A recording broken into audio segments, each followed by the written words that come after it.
y el bien común.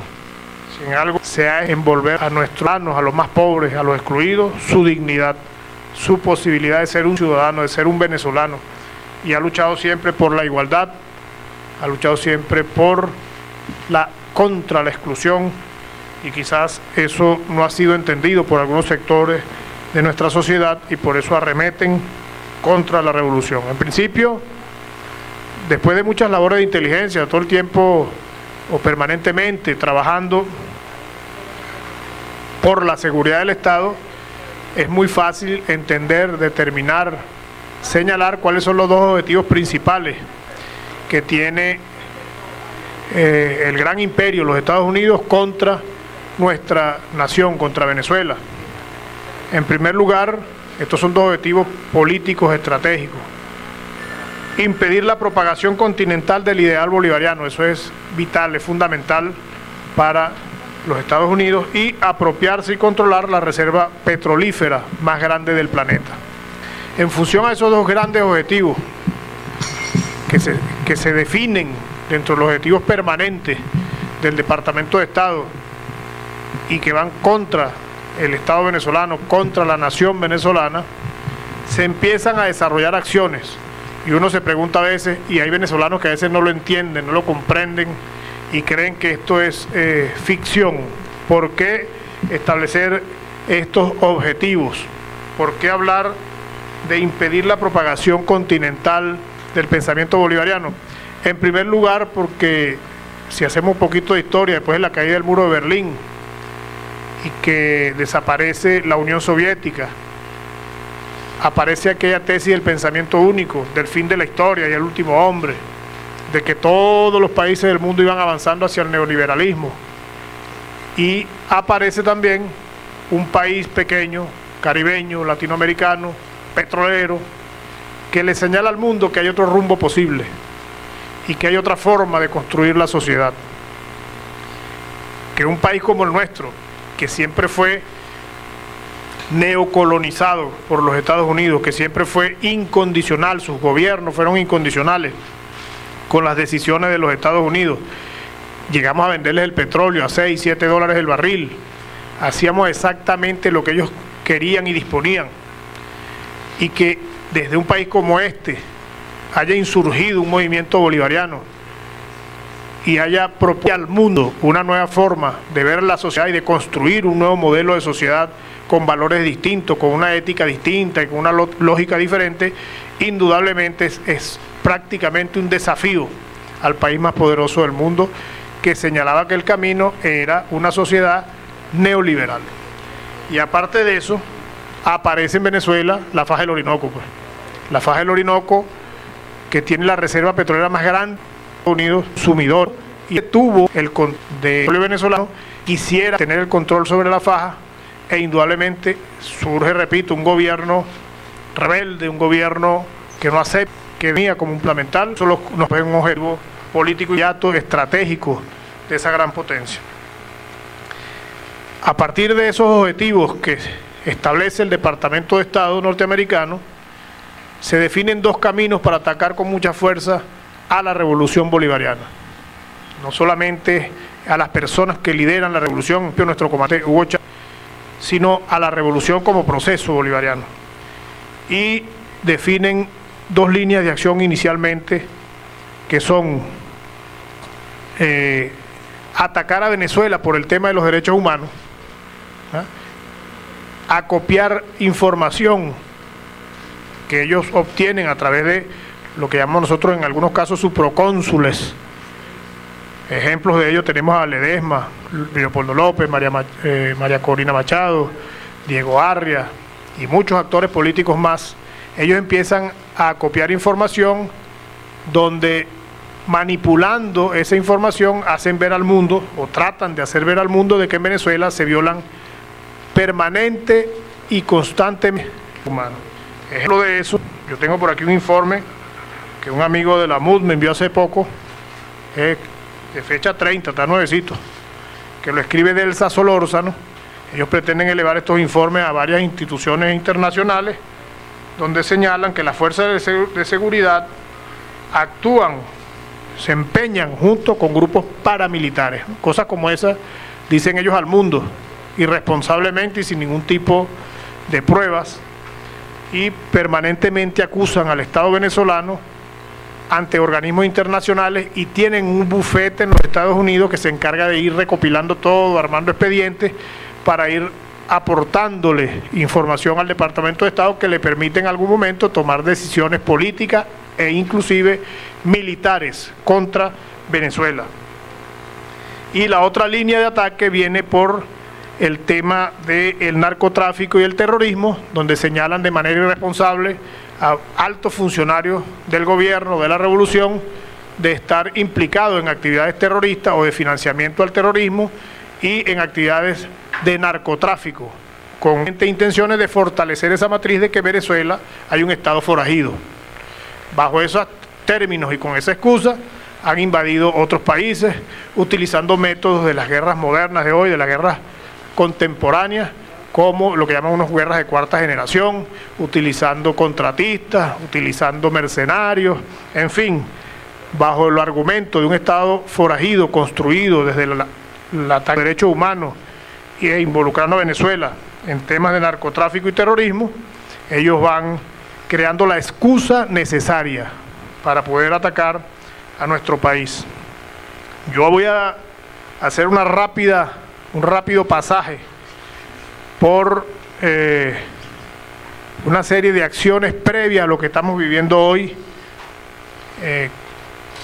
que se pensaron, se diseñaron en el exterior, y para su desarrollo han utilizado grupos juveniles, grupos estudiantiles, delincuentes, todo tipo de personas para tratar de dar al traste con el gobierno revolucionario.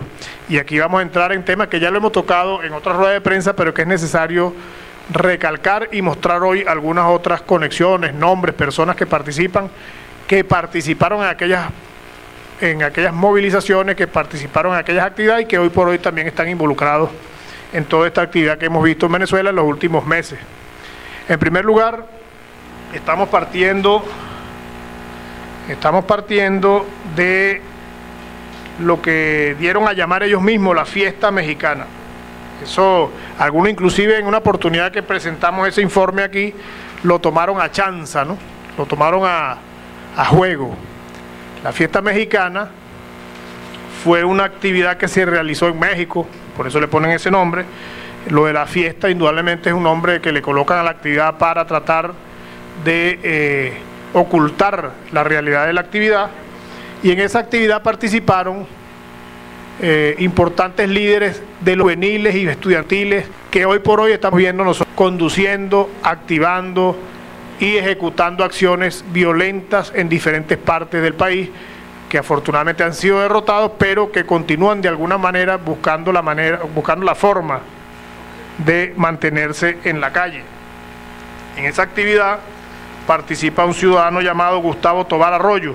Ya ustedes van a ver en una lámina posterior que es uno de los grandes articuladores, es uno de los grandes organizadores, consigue el financiamiento, vamos a ver a través de quién, vamos a ver con quién se retrata, con quién se reúne. Ahorita vamos a ver una foto que señala bastante bien quién es ese personaje, que él se presenta como un defensor de los derechos humanos, se presenta como el presidente de una fundación dedicada a los derechos humanos. En esa actividad de México participó Gustavo Tovar Arroyo, Daniel Ceballos, Lester Toledo, Freddy Guevara, David Smolanqui, unos generales de la Plaza Altamira, y tuvo Gaby Arellano, una cantidad de jóvenes que estamos viendo hoy nosotros, Vilca Fernández, que vemos hoy en la calle, haciendo constantemente desmanes violentos contra la ciudadanía y contra el Estado. En el mes de octubre del año 2010, ¿qué aprenden ellos allá? A ellos les llevan unos instructores del movimiento OCPOR, que es un movimiento que ha participado en actividades conspirativas para aplicar lo que llaman el manual de Jin Char, el golpe suave. Si usted ve las clases que ellos les dan, que tenemos nosotros en los informes, está todo basado y fundamentado en ese manual, en las actividades cronológicamente que hay que ir cumpliendo para derrocar un gobierno. ¿Cuál es el fin de esa actividad? Lo vamos a ver en un informe que les voy a leer algunos trozos ahorita, de lo que se hace después que regresan de México. En marzo del 2012, empiezan a desarrollar lo que llaman el Plan País. Ese es un plan que es anexo a toda esta actividad, que lo desarrolla Humberto Prado.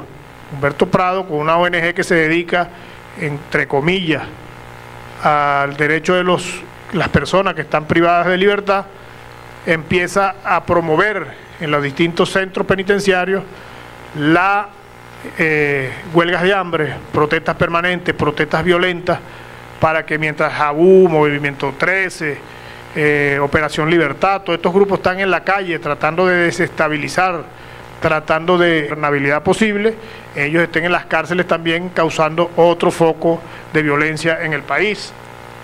Después, en abril del 2012, hay un encuentro entre las ONG y los jóvenes estudiantiles de la oposición, donde participa también Tamara Sujú, todos la conocemos, Gonzalo Imiop, Enrique Terhorst, Loren Salet, todos los integrantes de JABU, Operación Libertad, Violencia Callejera.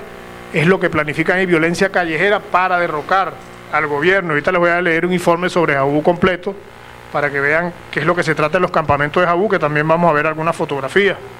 Si ustedes ven la lámina, agarra este micrófono aquí un momentico.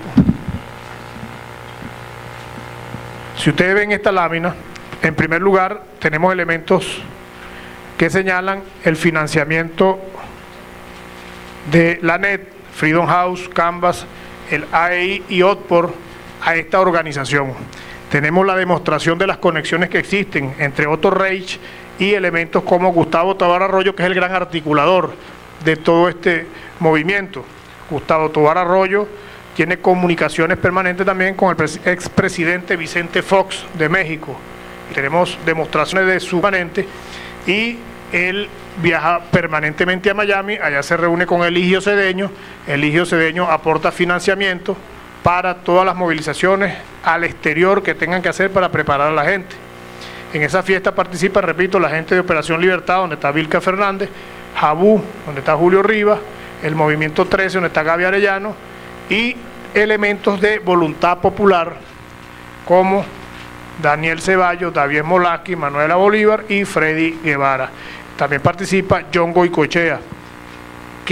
¿A qué llegan ellos en esa reunión de México? En primer lugar, que hay que aplicar el manual, y hacen un resumen de 50 pasos fundamentales que tienen que aplicar para derrocar el gobierno del comandante Chávez para el momento, y que tienen que buscar un líder único que asuma que todos esos grupos que son de una tendencia realmente anárquica, que todos esos grupos puedan actuar de manera unitaria, y es cuando seleccionan a Leopoldo López como el elegido para dirigir las operaciones violentas, las actividades violentas de todo este movimiento. Luego, en abril del 2013, viene la violencia postelectoral, 11 fallecidos, se llama La Calle, lo conocemos, para iniciar lo que llamaran el encendido de las calles para tratar de derrocar al gobierno. El 24 de abril de 2013 es capturado Timothy Hale en Venezuela. Ustedes también tienen la información, lo conocen y saben que estaba operando con todos los estudiantes que tenían campamentos de diferentes puntos de la ciudad para la protesta. Es un ciudadano que está preparado en materia de inteligencia, y la misión era tratar de crear confrontación entre grupos afectos al gobierno contra los grupos estudiantiles que estaban en esos campamentos. Y entre enero y abril empieza lo que llaman el plan La Salida, que ya lo hemos visto, que terminan todo este tema de la guarimba. Pasa a la siguiente. Fíjense, aquí tenemos pruebas de lo que le estamos diciendo, elementos que vinculan a Tovar Arroyo, por ejemplo, con Gonzalo Imiop, ¿no? Vemos a Tovar Arroyo en un carrito por allá con el expresidente Vicente Fox. Aquí vemos a Tovar Arroyo, esta foto interesante, porque vemos a Tovar Arroyo con Jean Sharp. O sea, no es que estamos diciendo que es que ese manual, no, ese es el manual que ellos utilizan en varias partes del mundo, incluyendo Venezuela, para entrenar a muchachos y conducirlos a las acciones violentas que hemos visto aquí en Venezuela. Y aquí vemos el seleccionado en la fiesta mexicana, esta fiesta la toman allá, para conducir, poder unificar a esos grupos radicales para tratar de derrocar al gobierno, en este caso Leopoldo López, siempre con ese problema que tiene ahí en los ojos, ¿no? Pasa la siguiente. Aquí vemos, bueno, mire, aquí estamos viendo también al amigo Carlos Vecchio, ya ustedes saben, Voluntad Popular de nuevo, María Corina Machado, que es esa sombra que por donde va pasando va incendiando y dejando escombros, y aquí vemos a el conocido Federico Rabel también con este caballero Tobar Arroyo. Después sale diciendo, seguro va a salir diciendo que es que la tenemos agarrada con él y que es lo que hace poemas y poesía. Sigue. Y esta es la foto, bueno, la joya de la corona con Gustavo Tobar Arroyo, pues. Gustavo Tobar Arroyo con el que aparece en todas las quinielas de todas las actividades contra Venezuela, que se llama Álvaro Uribe Vélez. En todas esas actividades aparece este caballero, porque él se ha puesto como un objetivo hasta personal derrocar, acabar con la revolución bolivariana. Sigue. Lamentablemente yo le voy a regalar un resumen de esta lámina porque aquí creo que no la van a poder ver bien, pero si nosotros le puedo nombrar las personas con las que se conecta permanentemente Tobar Arroyo por teléfono, que es lo que ustedes están viendo ahí. Gustavo Tobar Arroyo, esto es una lámina de conexiones que llamamos en términos de inteligencia, es una forma de analizar cómo se conectan, cómo se unen, cómo se mueven. Y aquí podemos ver cómo Gustavo Arroyo llama permanentemente a Leopoldo López e inmediatamente después de la llamada a Leopoldo López, estos llaman a David Molanqui, a Roderick Navarro, a Manuela Bolívar, a John Goicoechea, que ustedes lo vieron todo en el tema de la fiesta mexicana. Entonces este es un plan que se viene haciendo y que nosotros hemos venido siguiendo permanentemente. También vemos cómo Gustavo Tobar Arroyo se comunica directamente con Jim Char a través de unos teléfonos que tenemos ahí señalados, con Eligio Cedeño, tiene una cantidad importante de llamadas, y a su vez Eligio Cedeño se comunica con Vicente Pugliese y con un señor que se llama José Antonio Colina, que si ustedes saben quién es José Antonio Colina, es un oficial retirado de la Guardia Nacional que puso las bombas en la embajada, en los consulados de Colombia, en el consulado de España, en aquellos tiempos de la mesa de diálogo y en el edificio Caracas Teleport, cuando estaba en ese momento vicepresidente, creo, José Vicente Rangel, conduciendo las mesas de diálogo. Este señor, que ahora se comunica permanentemente con Eligio Cedeño, fue quien colocó las bombas en esos sitios. Y también tienen comunicación con gente de la PNUD, de la OEA, con Gaby Arellano, con Loren Salé, con Vilca Fernández, con Julio Rivas, todo lo que estamos viendo nosotros que se reunieron en México para preparar estos planes. También hay otros actores importantes aquí con los que se comunica, pero bueno, ahí ya ustedes pueden ver que esto que está ocurriendo no es un hecho espontáneo, no es que la gente salió a protestar porque, bueno, faltaba la harina de maíz o porque no consiguieron el aceite, que puede generar alguna protesta, pero que el venezolano siempre lo hace en los marcos de la legalidad y de la constitucionalidad. Hay un bufete en los Estados Unidos, acuérdense que les venía diciendo que el ataque obliga a que los Estados Unidos, el Departamento de Estado, tenga a alguien dedicado permanentemente a armar un expediente que justifique, esa es la justificación necesaria, que justifique una intervención de cualquier tipo sobre nuestro país. ¿Qué bufete está desarrollando esas actividades en los Estados Unidos? El bufete de este señor llamado Hugh Cárdenas, que es un individuo con mucha influencia en Miami, en Washington, que tiene un equipo ligado a la derecha más extrema de los Estados Unidos. Puede pasar la siguiente, por ponerles un ejemplo. En su bufete está el esposo de Ileana Ross Lehtinen. Déjame verlo aquí, que aquí lo veo más claro. En el bufete de este caballero, que trabaja mucho para el Partido Republicano, está Dexter Lehtinen, que es el esposo de Ileana Ross Lehtinen, y ustedes ya han escuchado las posiciones de Ileana Ross contra Venezuela. Están personas como Tom Schultz, que posee una gran experiencia en litigios de materia pública, y otras personalidades, que es bastante amplio la cantidad de personas que participan en esto, y tienen permanente también asesoría de Roger Noriega para efectos Venezuela. Este bufete es el que se encarga permanentemente de estar armando el expediente que justifique una acción contra Venezuela. Desde ese año 2009, nosotros hemos visto infinidad de actividades. Entonces yo cuando veo este informe del que el Estado venezolano articula con grupos paramilitares, es como que tratan de torcer la verdad. Por eso le decía que tenemos que hablar de la verdad, tenemos que hablar con la verdad. ¿Quiénes han traído paramilitares a Venezuela? No olvidemos Daktari. Ahorita en 7 días cumplimos 10 años del caso Daktari.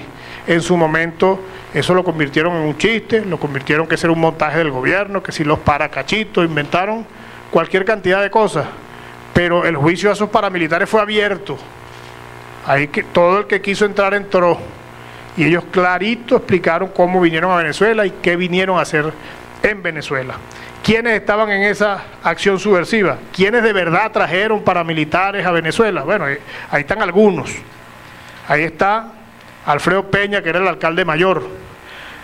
El que en ese momento era el jefe de seguridad ciudadana era Iván Simonovis. Y el equipo de seguridad ciudadana de la alcaldía mayor que dirigía Alfredo Peña tenía 4 patrullas de la policía metropolitana permanentemente protegiendo el campamento Daktari. Eso está en todas las declaraciones, están los nombres inclusive de los funcionarios de la policía metropolitana que eran encargados de proteger el campamento. Simonovi era el secretario de Seguridad Ciudadana, pues. Y vemos cómo hoy lo defienden permanentemente. La policía de Baruta, la policía de Latillo, sobre todo la policía de Latillo. Aquí hay un personaje, señores, que todo no aparece por ningún lado, pero su mano siempre está detrás de todo esto, que se llama Salas Romer, el viejo.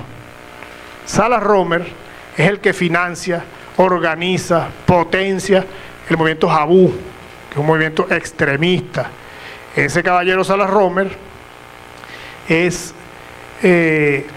tiene vínculos, unos vínculos algo así como neocoloniales, con la familia Mendoza.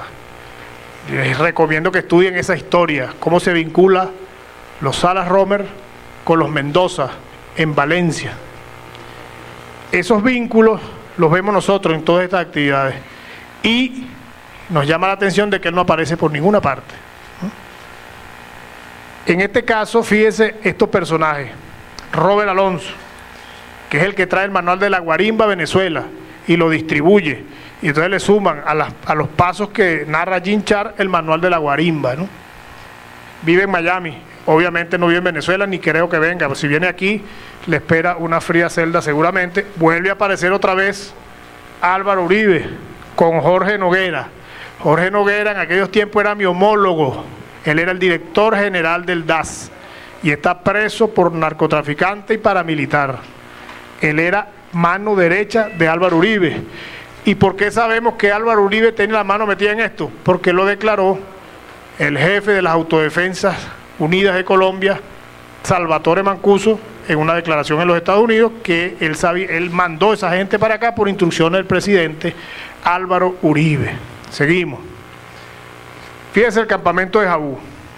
Y aquí le voy a leer unos extractos, y disculpe que me alargue un poquito, lo que pasa es que aquí se maneja tanta información que a veces resumirla es un poco difícil. Este campamento de Jabú se realiza con cierta frecuencia en distintas partes del país. Yo traje un informe de cada campamento de Jabú. Nosotros hacíamos un informe porque teníamos cómo acceder a la información de las exposiciones, de las conferencias, quién eran los conferencistas, de qué hablaban, qué misiones les daban, etcétera. Ese campamento, esta es una de las fotos, por ejemplo, de uno de los campamentos de Jabú, donde están recibiendo introducciones. Miren su franelita de Oxford, ¿ya? Ahí le estaban dando clases sobre el manual de Jim Char. Esa es la clase que le dan. Le voy a leer algunos párrafos de este informe del año 2011 de un campamento de Jabú. Este informe devela información confidencial, pues la hacen desde adentro, de los lineamientos desestabilizadores dictados durante la realización del segundo campamento del movimiento estudiantil Juventud Activa Venezuela Unida Jabú, en la finca propiedad del diputado a la Asamblea Nacional Freddy Curupe. En esa finca se realizó en este caso el segundo campamento de Jabú. Objetivo del campamento, eso es lo primero que le dicen a ellos allá. El objetivo del campamento, sacar al presidente Chávez del gobierno. Ellos nunca han jugado a la democracia. Esa es la clase que le dan ahí en ese campamento que ustedes están viendo ahí. Hay fotos del campamento que no podemos mostrar por razón del horario. ¿Quiénes participan? Eso lo decimos al final. Desarrollar la estrategia para dar culminación a la Operación Libertad. Entonces ahí vemos cómo se va uniendo Operación Libertad, hasta Lorenz Salep y todo ese combo, Jabú, Movimiento 13, vinculándose después de la actividad que se hizo en México. Desplegar una gira nacional para hacer campamentos. ¿Le suena campamento algo, no?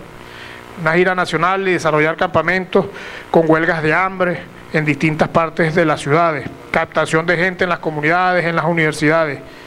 Hay que estar alerta con la custodia de los campamentos. Lo estoy leyendo que aparece en este informe de inteligencia. Mes de junio.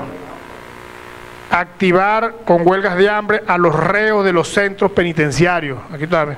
Son objetivos que les daban a ellos en sus campamentos. Y mientras tanto, Jabú se desplegaría en las distintas defensorías del pueblo. Todo eso lo vimos ocurrir. Y dar un segundo golpe al gobierno nacional para debilitar al presidente Chávez antes de las elecciones. Ponen aquí, no descartamos la posibilidad de realizar acciones de protesta el mismo día de las elecciones. Aquí ellos han ido logrando ya ellos unificar todos estos movimientos radicales.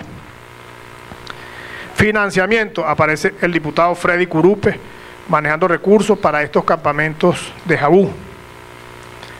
Fíjense lo que dice aquí, vinculaciones del movimiento Jabú a través de Julio Rivas. Tienen contacto, comprobado lo tenemos, a través de un representante de la Embajada de los Estados Unidos con ese gobierno. Ese señor se llama Robin Meyer, con la finalidad de agilizar la aprobación de su visa, ya que sostendría una reunión en Estados Unidos para el 8 de febrero con el banquero venezolano Eligio Cedeño, debido a que éste le estaría programando a Rivas algunas reuniones con actores políticos de alto nivel, agrupaciones de los derechos humanos y miembros de la prensa internacional. De igual forma se conoció que desde el mes de enero de 2011, en el marco de la primera huelga de hambre estudiantil realizada por activistas de Jabú, Julio Rivas estuvo en contacto, y aquí aparece otro de los cerebros de esta oposición radical, con Pedro Burelli. Pedro Burelli es un analista que tiene oficinas en Washington, hijo del ex canciller Miguel Ángel Burelli, para que éste le facilitase la coordinación de encuentros con organismos internacionales, con Santiago Cantón, con Vivanco, con José Miguel Insulza, etcétera. Y dice, es de resaltar que los gastos del viaje para estas reuniones, cosa que logramos comprobar, lo estaba asumiendo Eligio Cedeño y una organización llamada Libérenlos Ya. Por otro lado, se obtienen los últimos movimientos migratorios, que él sale de ahí para México. Entonces aquí hablan de las huelgas de hambre como formas de presión. Ustedes se acuerdan que se cosían la boca, se cosían un pedacito, pero se la cosían, ¿no? Y lo hacían en público para presionar al gobierno. Habla, por ejemplo, desarrollar una situación similar a los países de África, el Medio Oriente, Libia, Egipto, Yemen, crear condiciones propicias que pudieran materializar un estallido social, desarrollar matrices de opinión sobre temas álgidos que toquen la susceptibilidad del colectivo, buscando apoyo de grandes artistas reconocidos. Ya ustedes lo vieron, ¿no? Este plan viene hecho desde hace bastante tiempo y se conocía el desarrollo del plan. Se avisora el incremento del calentamiento de calle, hay que ir a la guarimba. Todas estas tareas están insertas en el manual de lucha no violenta, de resistencia pacífica de Jean Sharp, y aquí viene un poco de nombre de los que participan en esos campamentos: Feder Álvarez, Ricardo Sánchez, Wilmer Zabaleta, Diego Charifker, Víctor Ruz, Liliana Guerrero, Dayana Iguazay, Carlos Hidalgo, José Manuel Olivares, Andrea Belandria, José Rojas, Pablo González, Ciro Vladimir León, profesor de la UCB, ese Pablo González, presidente en ese momento presidente de la Federación de Estudiantes de Venezuela, José Rojas era presidente de la FC UPEL, Andrea Belandia del Centro de Estudiantes de Contaduría, José Manuel Olivares es candidato a la Asamblea Nacional, Carlos Hidalgo es un bibliotecólogo, Dayana Iwasaki, consejera de la Facultad de Medicina de la UCB. Bueno, y cada uno aquí tiene descrito sus perfiles. De igual manera, y bueno, aquí están colaboradores en cada uno de los estados con esta organización para lo que estamos viendo hoy. Nombres, por ejemplo, Estado Carabobo, Julio Rivas, Loren Salet, Ulises Rojas, Marian Singh, Fabiola Rosales, Erika Kenger, Jonathan Justin, Johnny Gutiérrez, Andrea Calcaro, Julián Armas y Élida Hurtado. En Aragua, Tommy Salazar. Un ejemplo en Distrito Capital, Guillermo Ibáñez, Humberto José Vargas Delgado, Alejandro Aguirre, Sonia Camacho. En Barinas, Leonard García, Mariani Colmenares, Catherine Villarreal Martínez, William Barco, Alonso Camacaro. En Anzoátegui, José Patete, Francisco Bravo, Freddy Curupe, vuelve a salir Freddy Curupe, Carlos Andrés Michelangeli, en Barinas. En fin, bueno, aquí tenemos fotos de los campamentos donde muestran su franela, orgulloso, su franela de Oxford. Y bueno, otras fotografías del campamento, sus actividades, su mesa de trabajo, etcétera. De cada campamento de esos y de cada reuniones del Movimiento 13, nosotros fuimos acumulando información y sabíamos por dónde venían los tiros. Por eso nos ha permitido manejar la cosa con paciencia, con prudencia, respetando los derechos humanos, etcétera. Sigue. Fíjese un dato muy interesante. Los detenidos de otros países que no son venezolanos. Hasta la fecha van 58 detenidos de otras nacionalidades. Llama la atención, ¿verdad? Que hacen esta cantidad de señores, casi todos implicados en el uso de armas.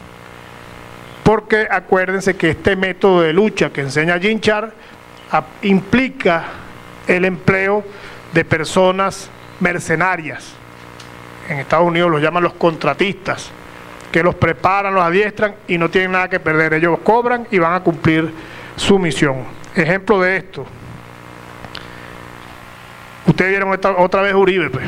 Uribe sale en todas partes.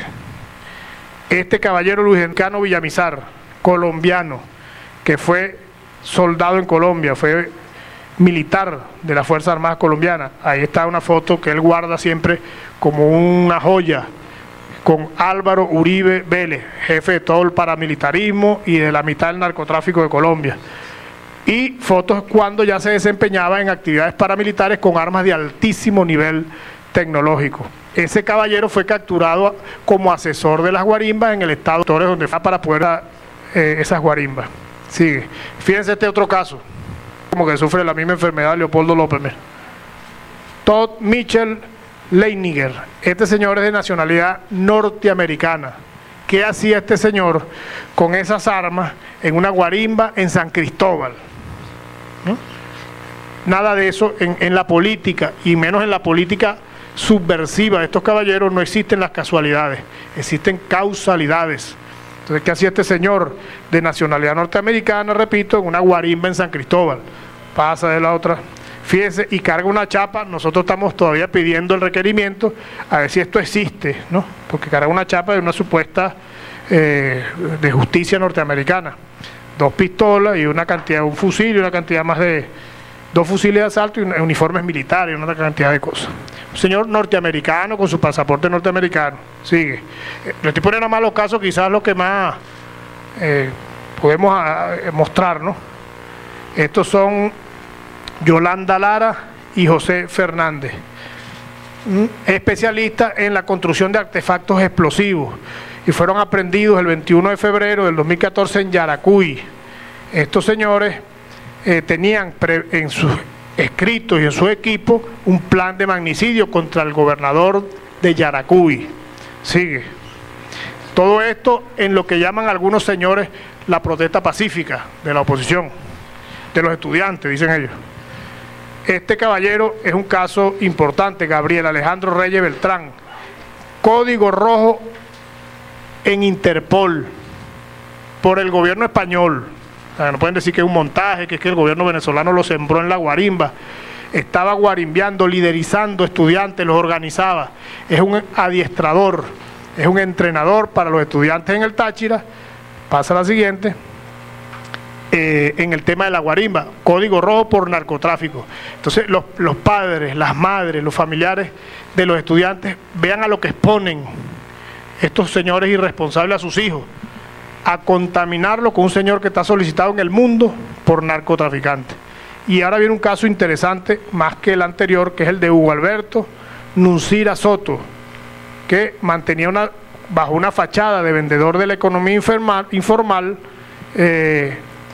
se mantuvo en el Táchira también asesorando en materia de la organización, de las barricadas, de la resistencia, del armamento improvisado, porque este señor viene de participar en las autodefensas de Colombia, luego se enrola en los que llaman los urabeños, y hay una lámina que viene aquí, creo que está aquí después de esta, donde está como señalado entre los 20 más buscados en Colombia.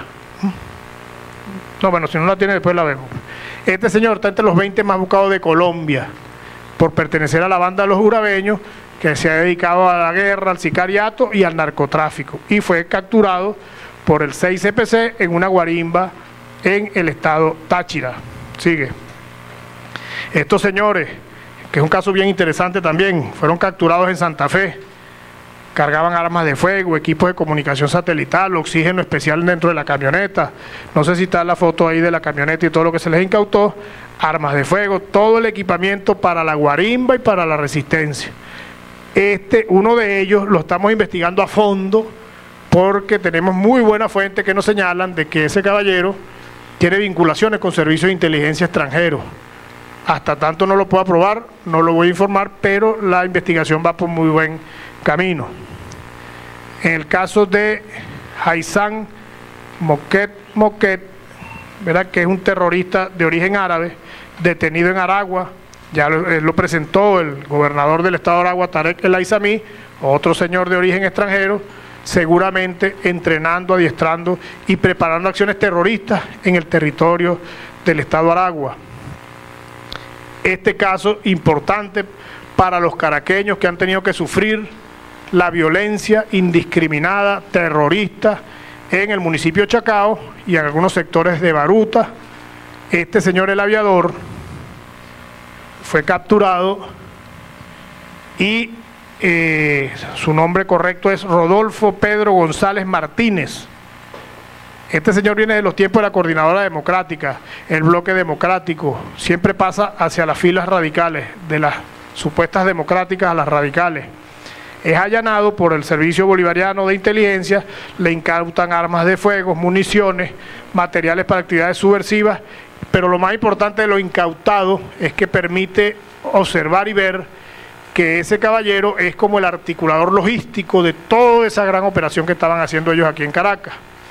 ¿Dónde conseguimos eso? En sus computadores, que todavía después de 2 días se le está bajando información valiosa para la investigación.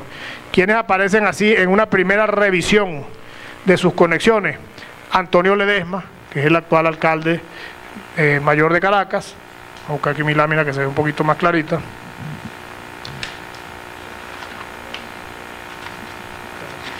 El aviador. Aquí tenemos que tienen conexiones comprobadas en sus equipos de comunicación, en su computadora, su teléfono. Antonio Ledesma, Froilán Barrios, Darío Ramírez, concejal del municipio Sucre, Pablo Medina, dirigente político, Vilca Fernández, no podía faltar, Rosmit Mantilla, que es que se acaba de detener en un allanamiento, y se le consiguieron sobres con dinero dirigidos a cada uno de los sectores donde están los campamentos para mantener viva la guarimba. Y aquí me detengo un poquito. No sé si ustedes recuerdan cuando se hizo la toma de la Plaza Altamira, un guarimbero que agarramos en la plaza. Yo lo senté ahí conmigo y empecé a preguntarle hasta que al fin me dijo sí. Él señala a uno que llaman el chino, como era el que les pagaba 5.000 bolívares semanales. Imagínate la cantidad de plata que maneja. 5.000 bolívares semanales a quien se mantuviese en la guarimba. Ya el periodista de Globovisión está diciendo que prefiere irse a guarimbear, que se gana más plata ya. Entonces es cierto, pues aquí está la prueba de que este señor trabaja para el aviador y es de Voluntad Popular, que es un partido sedicioso, sin duda alguna. ¿Quién más tiene contacto con este sujeto, el aviador? Con Rodolfo Pedro González Martínez. Está Ana Karina García, una estudiante, dirigente estudiantil. El almirante Iván Carratú Molina, que yo creo que él todos los días del mundo sueña con derrocar a la revolución. Está Rosmit Mantilla, que les acabo de mencionar. Iván Ballesteros, que tiene un programa en Radio Caracas Radio, Víctor Ruiz, diputado, Douglas Morillo, dirigente estudiantil, que está detenido, Quesen, que siempre sale con su carita yo no fui, Gaby Arellano, Josmir Gutiérrez, dirigente estudiantil, y un señor que se llama Jorge Alberto Camblor, empresario y financista. Este señor también estamos tras su pista, porque es uno de los que le aporta recursos a Rodolfo Pedro González Martínez para mantener esos campamentos y mantener la guarimba. También la señora de Leopoldo López es otra de las personas que permanentemente acopia logística para llevar a los campamentos que está frente a las Naciones Unidas. Es permanentemente vista en el sitio, Lilian Tintori, llevando recursos, llevando alimentos, llevando todo para que esos muchachos se mantengan en ese lugar. Voluntad popular de nuevo. Y un dato que me llegó minutos antes que vamos a procesar es que el hermano de un gran banquero venezolano privado es el que ha estado financiando permanentemente las guarimbas en el sector Santa Fe a lo interno. Ya esas guarimbas no están, pero en el tiempo que permanecieron él era uno de los que aportaba los recursos a este grupo para que pudiesen mantenerlo en un banco muy grande del país. Su hermano está metido en esto. Vamos a comprobarlo. En el computador portátil del amigo este que llaman el aviador, ahí hemos conseguido los contactos con estudiantes, con gente inclusive de la delincuencia organizada, y ese tema lo vamos a tocar ahorita en un ratico. Operadores financieros, solamente hemos tocado algunos nombres, cabecillas de la oposición que imparten instrucciones en cuanto a la organización, y financistas. Inclusive hay una agencia de viajes, eso lo podemos dar ahorita como primicia, una agencia de viajes llamada OVNI, que aparece también financiando permanentemente, una cauchera que queda en La Castellana. Tenemos varios nombres de personas e empresas que se han prestado para financiar esto. Fíjense lo que se le consigue a este señor que llama el aviador: armamento, municiones, gasolina, todo lo que él permanentemente tiene que estar distribuyendo para lo que se encuentran o se encontraban en la guarimba. Y él era también un articulador en materia de seguridad, por eso él contacta a este señor que se llama Pedro Enrique Paraqueimo Hernández. Pedro Enrique Paraqueimo Hernández lo conozco yo bastante bien, es un ex comisario de la DICIP de aquellos tiempos de Henry López, un alumno de Henry López Cisco, y lo están utilizando ahorita en materia de asesoría para seguridad en toda la protesta violenta en el este de la ciudad. Van a ver los nombres de las personas que le mencioné, aparecen ahí con mayor claridad. Y al final tienen ustedes una lista de otros extranjeros que han sido detenidos con armas, con documentos, en guarimbas en distintas partes del país. ¿Qué queremos nosotros mostrar con esto a los venezolanos? Aquí viene ya una reflexión final de todo eso que hemos visto. Hay muchas, es demasiada información y la síntesis de todo eso es bastante complicada para la televisión por razones de tiempo. Pues habría que darle una conferencia de 2 horas para echar el cuento completo. Pero ¿qué es lo que queremos nosotros resaltar con esto?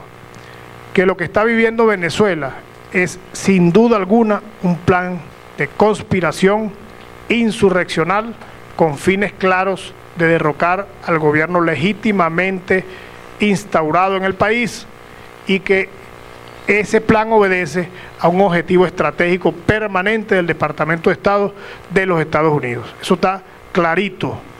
Que a unos no lo asuman, que a otros no lo entiendan, que a otros no lo acepten. Nosotros tenemos suficiente trabajo en esta materia para aseverar esta teoría y asegurar que lo que está ocurriendo proviene de ese objetivo estratégico establecido.